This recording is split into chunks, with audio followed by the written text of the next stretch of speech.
Buenos días, mi nombre es Jensi Carolina Rocha Silva y el día de hoy, con la asesoría de la doctora Rosa Laura Villarreal, les presentaré el tema de reacciones adversas cutáneas graves. Primero, vamos a situarnos en el panorama actual. Estamos, por una parte, en una cantidad cada vez mayor de medicamentos que se utilizan con fines terapéuticos, ya sea administrados, indicados por los médicos y muchas veces también automedicados. De hecho, lo estamos viviendo actualmente con la pandemia de COVID, donde cada vez que dicen que un medicamento puede ser útil para tratar la infección por coronavirus, se agota ese medicamento ya que se aumenta la demanda. Y esto a su vez ha incrementado un número mayor de reacciones adversas a medicamentos. Y por otra parte tenemos interrogantes cada vez más amplias en el campo de las reacciones adversas cutáneas graves, porque no tenemos marcadores precisos adecuados, porque la cantidad de casos no son tan frecuentes, por lo que no hay estudios bien realizados acerca de diagnóstico, tratamiento, y además generan una morbimortalidad importante, donde la mayoría de la información que tenemos es a través de reportes de casos. Entonces, es importante que podamos como médicos, dada la importancia de este tipo de reacciones y dada que las reacciones adversas a medicamentos generan un cambio en la calidad de vida de los pacientes, además de que modifican muchas veces su primer línea de tratamiento, que como médicos podamos identificarlos y con mayor razón nosotros como alergólogos. Tenemos que la terapéutica es la piedra angular de la práctica médica moderna. De hecho, la FDA ha aprobado aproximadamente 1.450 nuevos medicamentos, y esto ha incrementado también la presencia de reacciones adversas a medicamentos, los cuales representan hasta el 5% de ingresos hospitalarios en adultos y 3% en población pediátrica. Hablando, definiendo qué es una reacción adversa a un medicamento, es cualquier reacción nociva o no intencionada que se presenta posteriormente a la administración de un fármaco en una dosis que habitualmente es utilizada para diagnóstico, prevención o tratamiento. Y son reacciones frecuentes que se presentan hasta en el 25% de los casos, y se clasifican en dos tipos. Tipo A, que son las reacciones más comunes, se presentan hasta en el 80% de los casos, son dependientes de la dosis, se relacionan con las acciones del medicamento y generalmente son predecibles. Y tipo B son menos frecuentes, hasta en el 20%, son impredecibles y no están relacionadas con las acciones directas del medicamento. Y dependiendo del mecanismo fisiopatológico involucrado, se van a dividir en dos tipos: mecanismo no inmunológico, que abarca reacciones como pseudoalergia, idiosincrasia, intolerancia, y mecanismo inmunológico, que se presentan hasta el 10% de los casos y son clasificadas por el sistema de Helmholtz en 4 tipos. El día de hoy nos vamos a referir a las reacciones tardías, que son las reacciones mediadas por célula tipo 4.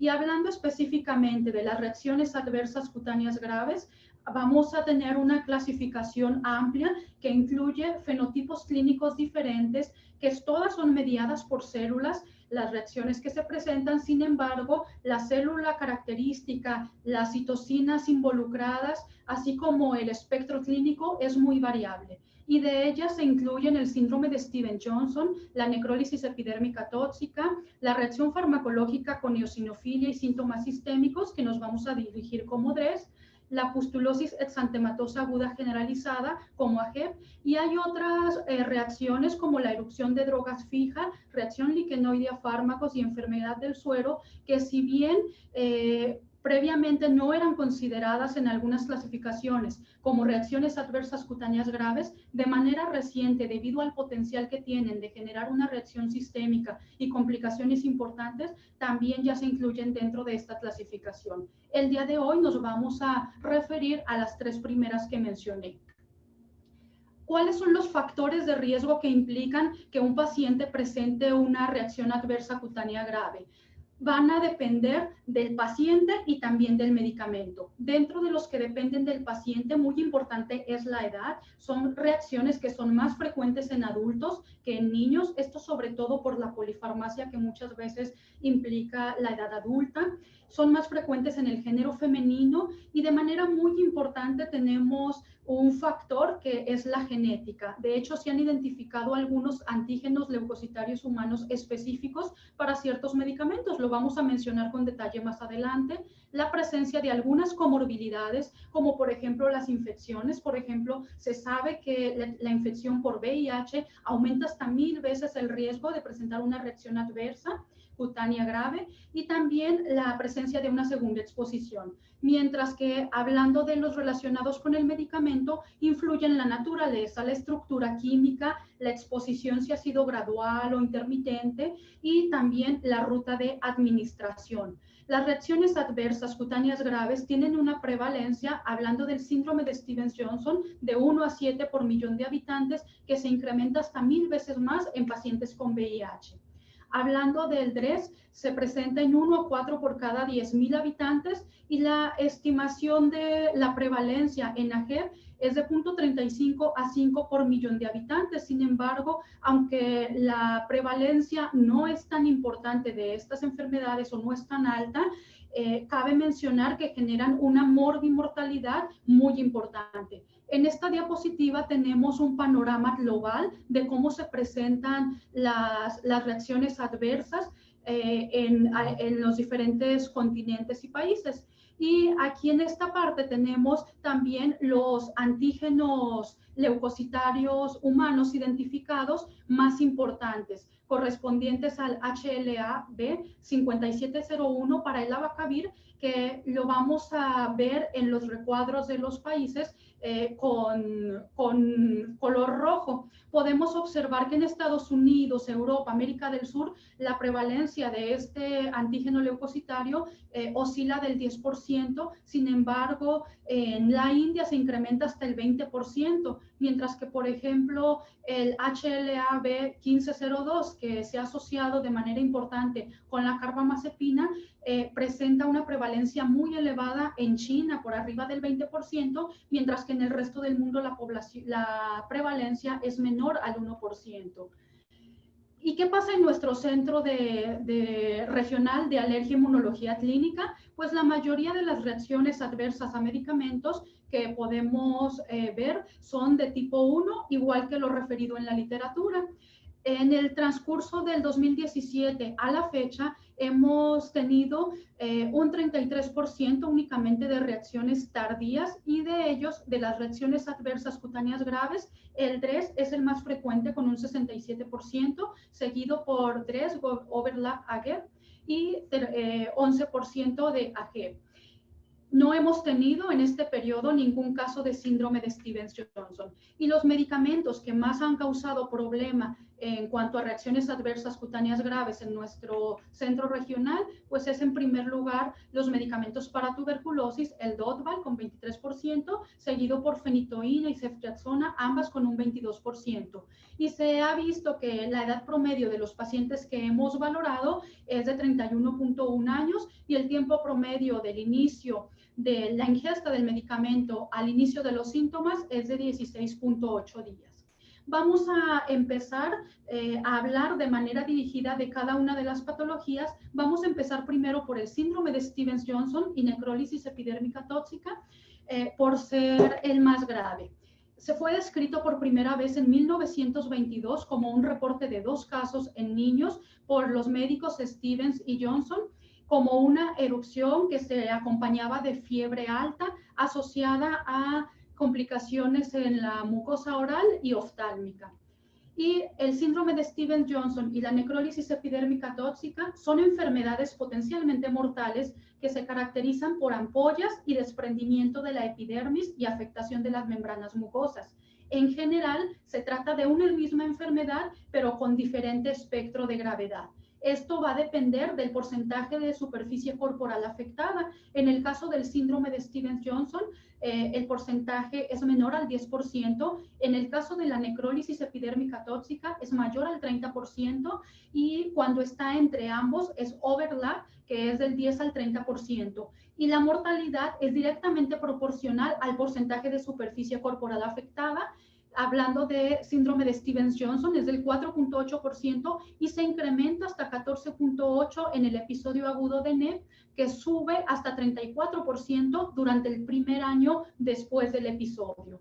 Las características principales del síndrome de Stevens-Johnson son las lesiones maculares, color púrpura oscuro, la afectación de las mucosas, principalmente oral, genital y ocular, así como también el signo de Nikolsky, que es el desprendimiento de la superficie cutánea al contacto con fricción suave. Aunque no es patognomónico de la enfermedad, es muy característico.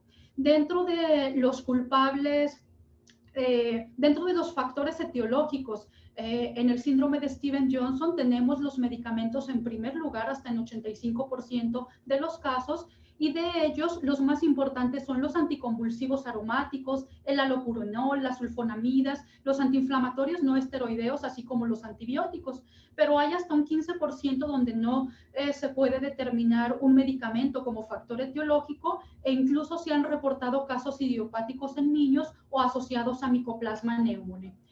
Es importante al hablar del síndrome de Stevens-Johnson y al hablar de esos factores del riesgo mencionar el modelo de queso suizo, donde tenemos que deben de alinearse ciertos factores para que se presente la enfermedad. Tenemos por una parte la exposición a medicamentos con una estructura del medicamento característica que va a estar asociado a alteraciones en el metabolismo, por ejemplo en el caso del citocromo P450, hablando de polimorfismos como el CYP1293, que tiene asociación con la eliminación retardada de fenitoína, esto asociado a factores inmunogenéticos como el antígeno leucocitario humano de los que hablamos previamente. Todo esto, cuando se alinean estos factores, nos va a dar por resultado la presentación de la enfermedad en su espectro clínico. Dentro de los factores inmunogenéticos tenemos que se han descrito varios antígenos leucocitarios humanos, por ejemplo, asociados a síndrome de Stevens-Johnson con carbamazepina. Hay un estudio de 40 pacientes en el cual se pudo tomar el antígeno leucocitario humano B1502 en población china-Han, y en el 100% de los pacientes que se realizó la toma, que tenían Stevens-Johnson, presentaron este antígeno leucocitario.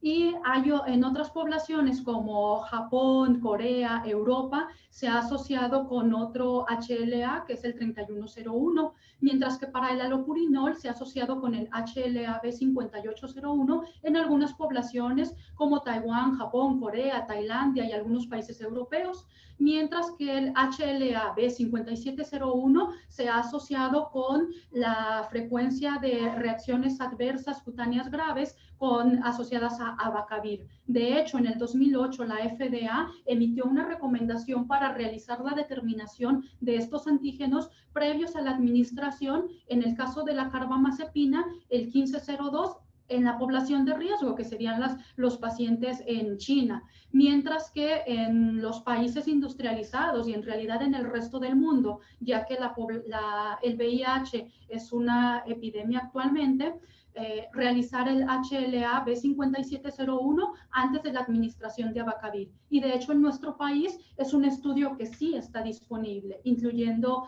aquí en Monterrey.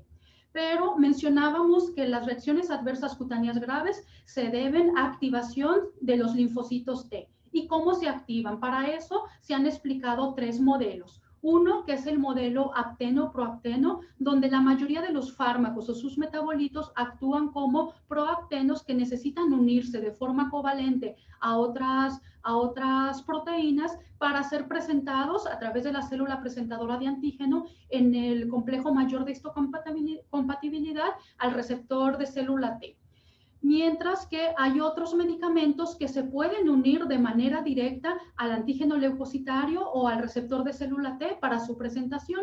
Y en algunos casos existe una alteración química en la hendidura de unión al antígeno. Esto se realiza también a través de una unión covalente para la presentación, la modificación de la hendidura química y posteriormente la presentación hacia el linfocito T. De hecho, este último modelo es uno de los modelos característicos que más se ha asociado con la hipersensibilidad a abacavir. ¿Y qué es lo que sucede en el síndrome de Stevens-Johnson? Se trata de una reacción de hipersensibilidad de tipo 4C, donde el escenario principal es la epidermis y todo comienza cuando el fármaco entra en contacto con el complejo mayor de histocompatibilidad y es presentado a través de las células presentadoras de antígeno, activando así las células T específicas del fármaco que van a liberar sustancias como perforina y granzima B que tienen una importancia en la apoptosis de los queratinocitos. Pero también se van a activar otras células, otros linfocitos T citotóxicos como las natural killer que van a su vez a liberar una sustancia que se llama granulicina, que esta también es capaz de mediar la apoptosis sin necesidad del contacto celular. Entonces tenemos que las moléculas más importantes en el síndrome de Stevens-Johnson, actualmente se ha visto que la granulosina, así como la interleucina 15, tienen una relación directa, el incremento con la mortalidad y con la gravedad de la reacción. Además, se ha observado que hacia la piel también migran otras células mononucleares como células dendríticas que van a expresar, a favorecer la expresión de ciertos ligandos de muerte celular que van a contribuir a la apoptosis, así como también monocitos que van a ser estimulados también por la granulosina, además de otras moléculas como por ejemplo la interleucina 17, el factor de necrosis tumoral alfa, que también van a contribuir a la inflamación. Y hablar de síndrome de Stevens-Johnson, al hablar de la fisiopatología, estamos obligados a hablar de la vía de la apoptosis, que es la muerte celular programada de manera no inmunológica. Y se activa a través de dos vías. La vía extrínseca, que tiene que ver con el receptor de muerte celular cuando se une a su ligando. Se forma una molécula que va a ser capaz de activar la procaspasa 8 y esta a su vez, una vez que se activa, va a activar a la procaspasa 3 para finalmente tener una caspasa 13 activa, que es la principal caspasa efectora que va a mediar la apoptosis. Pero también tenemos la vía mitocondrial o intrínseca, la cual se va a activar cuando se presentan algunas sustancias relativas a daño celular, que va a ocasionar que el BCL2 se active y el BAX2 migre del citosol hacia la mitocondria, y esto a su vez va a ocasionar que de la mitocondria se liberen algunos factores apoptóticos como el citocromo C, que junto con el APAF F1 y la procaspasa 9 va a formar el apoptosoma, que va a activar la caspasa 9 y finalmente también va a activar la caspasa 3, llegando a la apoptosis. Y por último, además, el linfocito T citotóxico, que es una de las células principales en el síndrome de Stevens-Johnson, nos va a liberar granzima B, como ahorita ya lo mencionamos, y la granzima B puede activar de manera directa la caspasa 3. Pero también tenemos que mencionar un mecanismo que se llama necroptosis, que también está presente en el síndrome de Stevens-Johnson. Cuando la vía de las caspasas está bloqueada, hay una proteína que es la proteína sinasa 1 que interactúa con el receptor de proteína de dominio de muerte asociada a FAS, que al estar las caspasas inactivas se va a ir hacia la vía de la necroptosis, donde a través de la proteína de pseudodominio de sinasa de linaje mixto fosforilada se va a formar el necropsoma y va a condicionar la presencia de necroptosis. Dentro de las manifestaciones clínicas del síndrome de Stevens-Johnson, tenemos que primero, 1 a 3 semanas después de que ingerimos el medicamento, se va a presentar un periodo prodrómico con malestar, fiebre, síntomas respiratorios, es decir, como una gripa. Posteriormente a esto, aparece una erupción eritematosa con ampollas, dolor y erosión que aparece inicialmente en cara y de aquí migra a tronco y extremidades.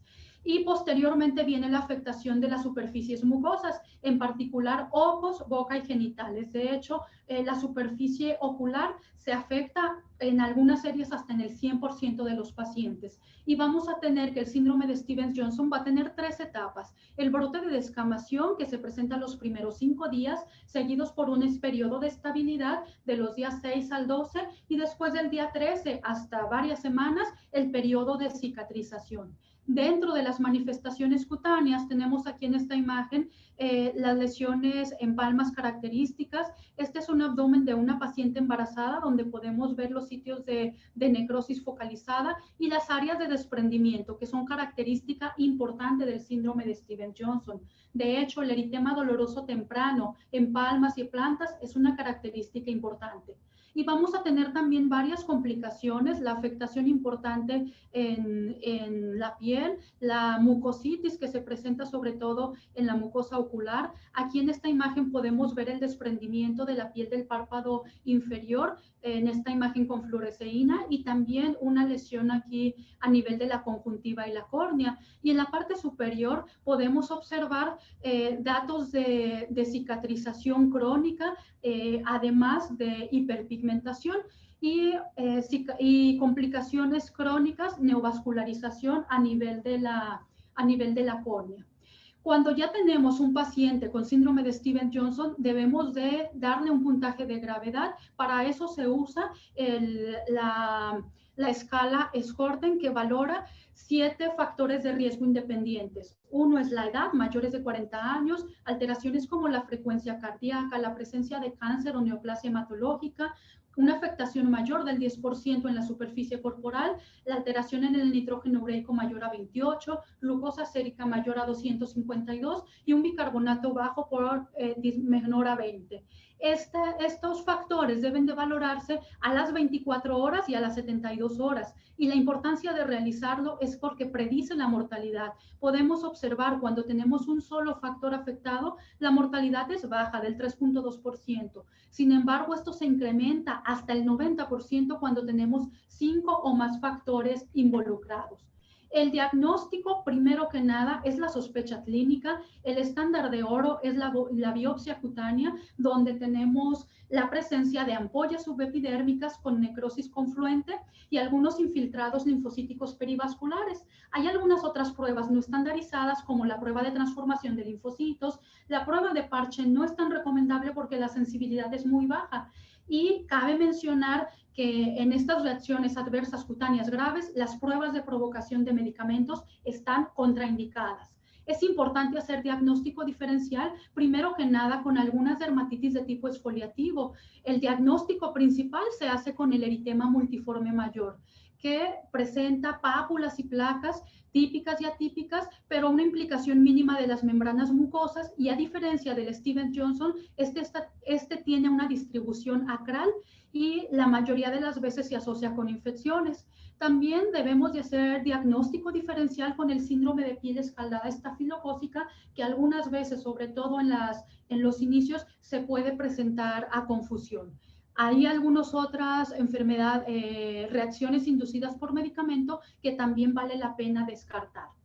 ¿Cuál es el tratamiento una vez que identificamos al paciente? El tratamiento, la primera parte del tratamiento es hacer el diagnóstico. ¿Por qué? Porque nos permitirá identificar y eliminar el medicamento culpable, que es una de las únicas estrategias que permitirán abatir la mortalidad. Lo ideal es que este tipo de pacientes se manejen en un área de cuidado intensivos y requieren ciertos cuidados de apoyo. De hecho, muchas veces se manejan en un área de gran quemados, porque en realidad, dada la afectación y la pérdida de agua transepidérmica y electrolitos, se comportan como un gran quemado. Entonces es importante realizar una evaluación y manejo adecuado de heridas, nutrición, aporte nutricional, ya sea a través de la vía enteral, que sería lo ideal, pero en caso de no ser posible, nutrición parenteral total, realizar un una cuidada función renal y respiratoria y el control adecuado del dolor. Recordemos que este tipo de pacientes tienen mucho dolor, la mayoría de ellos van a requerir analgésicos fuertes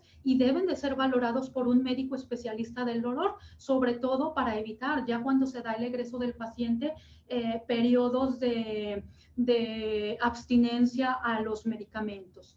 Y hablando del tratamiento farmacológico, se manejan los inmunomoduladores. De estos tenemos varias opciones. Por una parte tenemos los corticosteroides, que hasta ahorita pues, son el fármaco más utilizado en todos los pacientes con reacciones adversas cutáneas graves. La inmunoglobulina intravenosa, que en algunos pacientes ha funcionado, en algunos otros no. La plasmaféresis, que permite eliminar algunos metabolitos tóxicos. Y también se ha observado que algunos fármacos, como el antifactor de necrosis tumoral alfa, etanercept, puede ayudar en algunos pacientes. En algunos reportes de casos se ha visto que ayuda a controlar el cuadro. Sin embargo, de todos estos medicamentos, el único que ha demostrado una disminución en la mortalidad real de la necrosis epidérmica tóxica es la ciclosporina. De hecho, en Madrid se realizó una valoración en 2 hospitales en los cuales se concentran a los pacientes que tienen necrosis epidérmica tóxica, y en uno de estos hospitales se manejaron a los pacientes con ciclosporina y en el otro no, y se pudo observar a través de 3 análisis que en realidad hay una disminución importante de la mortalidad, del riesgo de mortalidad con este medicamento. Por lo tanto, sería tomar en cuenta cuando tengamos algún caso de este tipo. Y una vez que tenemos el diagnóstico y que se ha manejado al paciente, si en un mundo ideal hasta ahorita todo lo hemos hecho bien, es importante tener precaución o tener cierto cuidado para poder valorar a tiempo algunas secuelas. Dentro de las secuelas vamos a tener alteraciones cutáneas, principalmente eczema crónico, discromías, cicatrices, que aunque son muy frecuentes, son poco graves. Las alteraciones oculares van a ser las más frecuentes y de ellas la más importante es la ceguera, que se ha visto en un porcentaje importante. Por eso es necesario que un paciente con síndrome de Stevens-Johnson sea valorado por el oftalmólogo desde que se encuentra en el periodo agudo y tenga un seguimiento por él. Tenemos también algunas alteraciones genitourinarias como adherencias, endometriosis, úlceras genitales persistentes que van a condicionar alteración en la calidad de vida, dispareunia e incluso esterilidad. Por lo tanto, se debe de realizar un seguimiento ginecológico. Alteraciones pulmonares y renales también se pueden presentar como secuelas. Gastrointestinales, que aunque no son tan frecuentes, sí generan una morbimortalidad o una morbilidad importante, por ejemplo, en el caso de estenosis esofágica.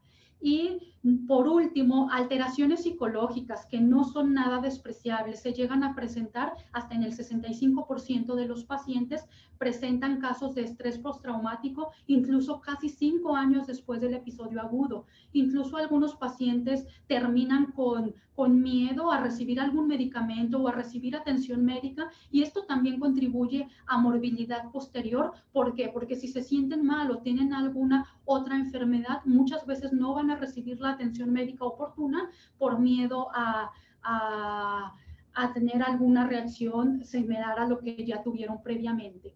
Y una vez que el paciente se va de alta, es importante, previo al alta, realizar una comunicación importante con el familiar, con el paciente, sobre qué es lo que viene, porque no es que se va de alta y se acaba el problema. Tenemos secuelas importantes, tiene que tener un seguimiento, debe de saber también tanto el paciente como su familia cuál fue el medicamento agresor y qué medicamentos debe de evitar. Debe de tener instrucciones específicas de seguimiento, pero además nosotros como médicos tenemos la obligación de reportar la reacción adversa al medicamento, ya que será la única forma de tener mayor conocimiento acerca de este tipo de reacciones a través de la farmacovigilancia. Y el seguimiento debe de tenerlo por un oftalmólogo principalmente, al menos la primera visita debe de ser antes del mes de alta, debe de tener una valoración psiquiátrica, al menos durante el primer año, debe tener valoración por neumólogo, por ginecólogo y por los otros órganos que hayan sido involucrados dependiendo de cada paciente. Enseguida vamos a hablar de la reacción farmacológica con eosinofilia y síntomas sistémicos, también llamado DRESS, también como sinónimo, también se ha conocido como síndrome de hipersensibilidad inducida por fármacos, sobre todo por el grupo japonés. Tenemos que, desde que se introdujeron las hidantoínas en 1930, se presentaron una serie de reacciones con erupción cutánea, fiebre, eosinofilia. Posteriormente, en 1950, se describió por Chaiken y colegas la hipersensibilidad a dilantin, con fiebre, hepatitis, dermatitis exfoliativa, y más adelante cuadros similares se fueron nombrando de diferentes formas: pseudolinfoma inducido por fármacos en 1959, en 1988 síndrome de hipersensibilidad anticonvulsiva, porque eran los medicamentos más involucrados, y en el 98 finalmente se llegó al nombre de erupción farmacológica con eosinofilia y síntomas sistémicos por Boquet y colegas, que posteriormente, como se vio que no siempre había alteraciones cutáneas, se modificó lo de erupción por reacción. Pero si nos fijamos en la dificultad que se ha presentado para generar un diagnóstico, para generar criterios diagnósticos y nombrar a esta enfermedad, pues nos damos una idea de qué tan difícil puede llegar a ser que agrupemos este diagnóstico. ¿Por qué? Porque muchas veces simplemente las piezas del rompecabezas no las podemos encajar, porque son muchas manifestaciones, son muchos criterios, y un problema frecuente que podemos presentar es que muchas veces no lo pensamos. Los fármacos más frecuentemente involucrados con el DRESS son los anticonvulsivos aromáticos, y de ellos el más importante es la carbamazepina. Y se ha observado hasta en el 80% reactividad cruzada entre los anticonvulsivos. Algunos otros medicamentos, como por ejemplo el aropurinol, también son causa frecuente de DRESS. Y hay antibióticos como por ejemplo la amoxicilina, que se han asociado con una frecuencia importante, sin embargo, más que como factor etiológico, como un factor agravante. Y en los niños, ¿qué medicamentos son los culpables? Con el 80% encontramos también como culpables los antiepilépticos, en primer lugar también la carbamazepina, y los antibióticos como segundo lugar con el 50%, y de ellos los más frecuentes vancomicina y trimetoprim sulfamethoxazol. Pero hablar de la fisiopatología de DRESS, tenemos que hablar específicamente de la teoría del metabolismo deficiente de drogas y metabolitos reactivos. Por ejemplo, hablando específicamente de la fenitoína, que es un anticonvulsivante aromático, tienen su metabolismo a través del citocromo P, igual que otros anticonvulsivantes aromáticos. Se van a unir de forma covalente la mayoría de las veces a macromoléculas tisulares para actuar a través del modelo proapteno-apteno, y estos medicamentos habitualmente son metabolizados a través de dos enzimas, la glutatión transferasa y la hidroxilasa, que van a generar metabolitos no tóxicos. Sin embargo, cuando tenemos algunas alteraciones genéticas, como algunos polimorfismos que generen interferencia en la producción de estas enzimas, va a ocurrir que no se generen los metabolitos no tóxicos, y en su lugar se presenten metabolitos tóxicos, que sumado a otros factores, como por ejemplo la reactivación por el virus herpes tipo 6, se presente una respuesta inmunitaria exagerada a la administración del fármaco. Y esto se incrementa con las administraciones subsecuentes. Y hablando de la reactivación del virus herpes, se ha observado que el virus herpes humano tipo 6 se detecta hasta en 60-80% de los pacientes con DRESS, y aquí tenemos dos mecanismos involucrados. Uno, en donde los metabolitos o los fármacos son presentados a las células presentadoras de antígeno, los linfocitos, y se activan los linfocitos T específicos del fármaco, generando una respuesta contra el fármaco con liberación de citocinas, que a su vez va a condicionar una reactivación del virus. Sin embargo, también de manera directa se puede realizar una respuesta contra el virus, y de hecho se ha asociado la positividad del virus herpes humano tipo 6 con un curso más grave de la enfermedad. Hablando de la fisiopatología, ¿qué es lo que sucede en el DRESS? En el DRESS, nuestro escenario es la dermis. Aquí se presenta un infiltrado linfático importante con mayor incremento de factor de necrosis tumoral alfa, interferón gamma, además de reactivación viral que muchas veces se ve asociada. Y tenemos que el actor principal en nuestra reacción de hipersensibilidad tipo 4B son los eosinófilos. Es decir, se presenta una migración de las células CD8, CD4 y células T reguladoras, que de hecho las células T reguladoras son las que van a limitar en parte el daño que se presenta a nivel de, en cuanto a necrosis, y también se van a migrar hacia la piel células mononucleares como monocitos y células dendríticas. Las células dendríticas van a expresar el CCL17, que a su vez va a activar a las células TH2, que van a liberar interleucina 5, que es uno de los factores que más influyen para el reclutamiento y diferenciación de eosinófilos a partir de la médula ósea. Y estos eosinófilos van a migrar hacia la piel, pero también hacia los tejidos, principalmente el hígado y los órganos involucrados. Además, los monocitos van a producir interleucina 33, que va a estimular también a las células linfoides innata tipo 2 con liberación de otras citocinas que también ayudan a la reclutación de eosinófilos, al reclutamiento, perdón, de eosinófilos como interleucina 4 e interleucina 13. Entonces tenemos que las moléculas principales es la interleucina 5, pero también otras moléculas como factor de necrosis tumoral alfa e interferón gamma. ¿Y qué es lo que sucede? Clínicamente, 2 a 6 semanas después de que ingerimos el fármaco, aunque hay una variación dependiendo del medicamento, el paciente va a presentar fiebre hasta de 40 grados. Después aparece la reacción cutánea, que generalmente se trata de un eritema maculopapular, se agrega linfadenopatía, faringitis, y a las 2 semanas aparecen generalmente las alteraciones hematológicas, principalmente leucocitosis, linfocitosis atípica, y después aparece el involucro de algunos órganos. El más involucrado es el hígado, le siguen en frecuencia riñón y pulmón.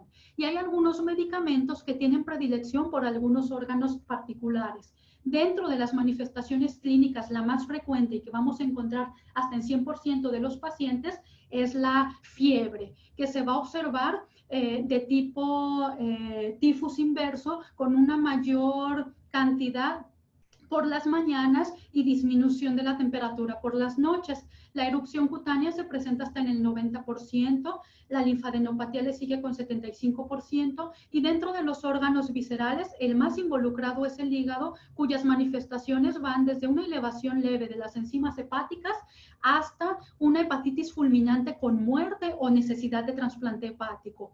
Otros órganos, tenemos el riñón, que se va a presentar como nefritis hasta en el 11%, pero puede ir con manifestaciones leves como hematuria asintomática. Y el tercer órgano involucrado son los pulmones. Y hay algunas manifestaciones atípicas asociadas a cierto medicamento, por ejemplo, la sulfasalacina, que puede estar asociada con agranulocitosis o con nefritis intersticial aguda tardía, el fenobarbital con leucoencefalopatía o con neumotórax y neumomediastino, tan solo por mencionar algunas. Aquí en esta fotografía tenemos las imágenes de una paciente de 40 años que fue atendida en nuestro centro regional de alergia e inmunología clínica. Ella, 11 semanas previas a que la valoráramos, se le realizó diagnóstico de trastorno esquizoide y se dio manejo con esquizotípico, con risperidona, alprazolam, y 7 semanas previos a su valoración con oxcarbazepina y 3 semanas previas con la motrigina. 3 días antes de que fuera valorada por nuestro centro, empezó con máculas pequeñas que posteriormente se fueron incrementando en cantidad, aparecieron principalmente en cara, cuello, posteriormente migraron hacia tórax y extremidades, con pruritos, se acompañó de fiebre y posteriormente fue con un médico, se indicó esteroide no especificando dosis. Las lesiones se fueron incrementando en tamaño hasta llegar a confluir y se tornaron con una coloración violácea, como podemos ver en las imágenes. Cuando llegó se hizo la sospecha de una reacción adversa cutánea grave a un medicamento, sobre todo porque tenemos 2 posibles culpables, que es la oxcarbazepina y la motrigina. Y Se realizaron exámenes de laboratorio encontrando leucopenia, neutropenia y trombocitopenia, que aunque no son las manifestaciones típicas en la VIH y no había eosinofilia, no siempre lo hay, pero había alteración leve en las enzimas hepáticas, así como también eritrocitos y leucocitos en orina, sin algún otro síntoma. Por lo tanto, se hizo diagnóstico de síndrome de Dres y se dejó tratamiento, con lo que la paciente evolucionó a la mejoría. Y obviamente se suspendieron los fármacos sospechosos. Hay varios criterios diagnósticos para realizar el diagnóstico de síndrome de Dres. Por ejemplo, se requieren todos los criterios, incluyendo erupción mucocutánea por los medicamentos, alteraciones como adenopatías, hepatitis, nefritis, neumonitis o carditis y anomalías hematológicas como linfocitos atípicos o eosinofilia. Con todos se hace el criterio. Posteriormente surgieron los criterios por el grupo Regiscar, que son 7 criterios, uno de ellos la hospitalización, la sospecha de reacción, la presencia de reacción cutánea, fiebre, adenomegalia en al menos 2 sitios y la implicación de al menos uno de los órganos como hígado, riñón, etcétera, y alteraciones sanguíneas, principalmente linfopenia, eosinofilia y trombocitopenia. Para su diagnóstico se requieren 3 o más criterios. Posteriormente, en el 2006, el grupo de consenso japonés realizó los criterios en los cuales se incluye además la reactivación del virus herpes humano tipo 6 como un criterio. Son 7 criterios los cuales se requieren para el diagnóstico de Dres típico o DISH, como ellos lo llaman, y con 5 criterios se hace el diagnóstico de Dres atípico. Es importante realizar diagnóstico diferencial con algunas otras enfermedades que presentan una alteración cutánea importante. Uno de ellos es el síndrome de Stevens-Johnson, el síndrome hipereosinofílico, la enfermedad de Kawasaki, que si bien pudiéramos pensar cómo la enfermedad de Kawasaki se puede parecer al Dres, recordemos que la enfermedad de Kawasaki, aunque tiene sus criterios bien establecidos y es muy difícil cuando tenemos un Kawasaki típico que podamos confundirnos con alguna otra patología, hay muchas veces donde el Kawasaki no es típico, no tenemos todos los criterios y realmente se puede confundir. También otras patologías como pseudolinfoma o reacciones similares a enfermedad del suero. Y el tratamiento principal es identificar y eliminar el medicamento culpable. Y para eso hay que hacer el diagnóstico, tratamiento de soporte y dentro del tratamiento farmacológico tenemos los antihistamínicos que van a ayudarnos principalmente con el prurito y la inflamación cutánea. Cuando hay afectación a órganos como hígado, riñones y pulmón, los esteroides están indicados a una dosis de 1 miligramo kilo día con cualquier signo de gravedad y algunas ocasiones incluso se requieren pulsos de metilprednisolona. Pero si esto no funciona o hay datos que amenazan la vida, se administra también la inmunoglobulina intravenosa a 2 gramos por kilo durante 5 días. E incluso una opción que se ha valorado en algunos casos es la ciclosporina.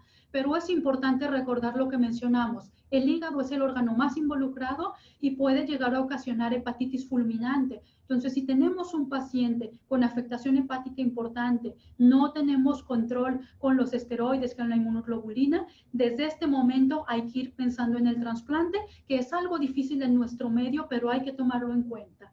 Y cuando se demuestre la reactivación del virus y se sospeche que contribuye a complicaciones graves, es importante la administración de antivirales. Hay que tener una monitorización periódica de este paciente, de los datos clínicos, valorar cómo evoluciona la erupción cutánea, si hay algunos síntomas que sugieran la afectación de algunos órganos, esto de manera constante y de manera seriada, al menos biometría hemática, pruebas de función hepática y pruebas de función renal para monitorizar los órganos que más generan afectación. En general, la recuperación se presenta en semanas o meses, pero puede haber secuelas a largo plazo. Las principales son de tipo autoinmune, como enfermedad tiroidea autoinmune y anemia hemolítica autoinmune. Así que dependiendo del contexto del paciente y de las manifestaciones que veamos, se van a solicitar anticuerpos, antitiroideos, TSH, es decir, y valoración obviamente por endocrinólogo. Y es importante tener en cuenta que los pacientes con DRES, una vez que se recuperan, tienen un mayor riesgo de reacción a otros fármacos no relacionados estructuralmente y que el riesgo es mayor en los primeros meses. Por lo tanto, el paciente debe de evitar la automedicación. Por último, vamos a hablar de la menos grave de las reacciones adversas cutáneas graves, que es la pustulosis exantemática aguda generalizada o abreviada como AGEP. Se empezó a describir por primera vez en 1968 por Baker y Ryan. Ellos encontraron 5 casos en un grupo de 140 casos de psoriasis generalizada, de psoriasis pustular generalizada, en los cuales vieron que no tenían el antecedente de psoriasis, no tenían el antecedente familiar y que además se había presentado un episodio de manera abrupta y así como empezó, se fue y lo asociaron probablemente con el uso de medicamentos. Y fue en 1980 cuando Baylor y colegas describieron el término con el que hoy lo conocemos. Se caracteriza por presentar un inicio brusco de pocas horas hasta 5 días después de la ingestión del fármaco, con fiebre, pustulosis y leucocitosis como características principales, más frecuente en mujeres y con edad promedio de 56 años. Y aunque los fármacos son el agente etiológico más frecuente, no son el único. En el 90% de los casos, el culpable es un medicamento y de estos los más frecuentes son los antibióticos, pero también se puede ver asociado a infecciones, principalmente parvovirus B19, clamidia pneumonitis y citomegalovirus, y hay otros casos anecdóticos que se han asociado con mercurio e incluso con picadura de araña, malignidad, leucemia mieloide crónica y embarazo. Se han asociado diversos factores genéticos como el antígeno leucocitario humano B51, DR11 y DQ3 con una mayor frecuencia de AGEP, además de mutaciones en el gen que codifica el antagonista del receptor de interleucina 6. Esto, al no tener freno la interleucina 6, se genera un incremento de la interleucina 8, que es un factor quimioatrayente de neutrófilos, y otras quimiosinas como la interleucina 1 alfa, 1 beta, la interleucina 6, solo por mencionar algunos. Dentro de la fisiopatología tenemos que el AGEP se caracteriza por una reacción de hipersensibilidad tipo 4D, donde el actor principal son los neutrófilos y la molécula principal es el factor quimiotáctico de neutrófilos, que es la interleucina 8, que va a condicionar a través de las células TH17 y a través de las células T específicas del fármaco, se va a producir un aumento de interleucina 8 que va a atraer neutrófilos hacia la etapa subcorneal, al área subcorneal, perdón, y esto a su vez va a contribuir junto con el factor estimulante de colonias de granulocitos y macrófagos que haya mayor cantidad de polimorfonucleares y a su vez que no entren en apoptosis, condicionando que las vesículas se conviertan en pústulas. Hay otras sustancias involucradas como las citocinas de tipo TH17, como la interleucina 17, la interleucina 22, que también tienen una función inflamatoria importante. Dentro de las características histológicas vamos a tener macropústulas subcorneales, pústulas espongiformes, intraepidérmicas y subcorneales, así como también extravasación eritrocitaria, leucocitoclasia discreta y además un infiltrado mixto perivascular e intersticial. El cuadro clínico inicia 24 a 48 horas hasta 5 días después de la ingestión del medicamento, iniciando con pústulas pequeñas, estériles y no foliculares sobre una base eritematosa que inicia en los pliegues de flexión. Posteriormente migra hacia tronco y hacia extremidades. Se acompaña de fiebre, se presenta con prurito intenso y hasta en el 20% vamos a tener afectación de la mucosa oral principalmente. Y en el 20% de los casos, compromiso sistémico, como elevación de las enzimas hepáticas, elevación de los azoados o alteraciones pulmonares. Y generalmente al suspender el medicamento se presenta la resolución espontánea, terminando a los 15 días aproximadamente con una descamación característica. Va a haber otras manifestaciones atípicas sistémicas, como por ejemplo cuando hay overlap entre necrólisis epidérmica tóxica y AGEP o AGEP con DRES, y esto se ha asociado con algunos medicamentos, principalmente en el caso de AGEP con DRES, carbamazepina, fenitoína o alopurinol, pero prácticamente cualquier medicamento pudiera causar cualquier tipo de reacción. Aquí tenemos unas imágenes de un paciente que fue atendido en nuestro centro regional de 45 años, como antecedente únicamente alcoholismo crónico intenso y cuadro de sangrado de tubo digestivo, un año previo a su ingreso a hospital. Él presentó una semana previa a acudir al hospital un cuadro de diarrea, fue con un médico y se indicó ceftriaxona y también amoxicilina con ácido clavulánico, que los administró únicamente en una dosis. Y posteriormente, una semana después, inicia con estas lesiones pustulosas en cara, presenta eritema, en abdomen, en extremidades también, y afectación de la mucosa. Se realizaron exámenes de laboratorio en los cuales se encontró incremento en las enzimas hepáticas, alteración en los azoados y de manera inicial, lo que les mencionaba al principio, si no pensamos en el diagnóstico, pues pudiéramos pensar, ay, es una dermatosis por alguna otra causa y pues tiene la afectación hepática porque tiene alcoholismo crónico y tiene la afectación renal porque tuvo diarrea y estaba deshidratado. Entonces es parte importante pensar en el diagnóstico. En él se hizo el diagnóstico de AGEP overlap 3, se inició tratamiento con esteroide, evolucionó a la mejoría y se egresó. Y aquí tenemos otro caso de una lactante de 1 año 8 meses que tenía la sospecha por una urticaria presentada meses previos de alergia a la penicilina. Presenta un cuadro respiratorio 3 semanas previas a que iniciara con su padecimiento actual y se indica una dosis de ceftriaxona. Posteriormente, 3 días antes de ser valorada por nuestro servicio, presenta estas pústulas y estas áreas descamativas en la pierna y en la mucosa oral. Se tomaron los laboratorios en los cuales encontramos leucocitosis, neutrofilia, linfocitosis, así como eosinofilia por arriba de 2.400 eosinófilos totales. Había también elevación discreta de las enzimas hepáticas y la función renal estaba conservada. Se hizo el diagnóstico de DRES, AGEP, y se inició manejo con esteroide y se egresó prácticamente sin eventualidades. Hay otras manifestaciones localizadas como la pustulosis exantemática aguda localizada que se presenta únicamente en cara, cuello y cara anterior de tórax. El diltiazem también se ha asociado con AGEP, pero que se limita a las extremidades únicamente, preservando las otras áreas del cuerpo. Y también se han visto dermatitis de contacto similares a AGEP, al butirato de hidrocortisona. El diagnóstico en estos casos, primero que nada, la sospecha clínica. Es importante saber que en este tipo de pacientes con AGEP se puede realizar una prueba de parche después de la resolución completa de las lesiones cutáneas con una sensibilidad, a diferencia de las otras enfermedades, del 58%. Y lo que observaríamos en caso de ser positivo son pequeñas pústulas en el lugar de la prueba.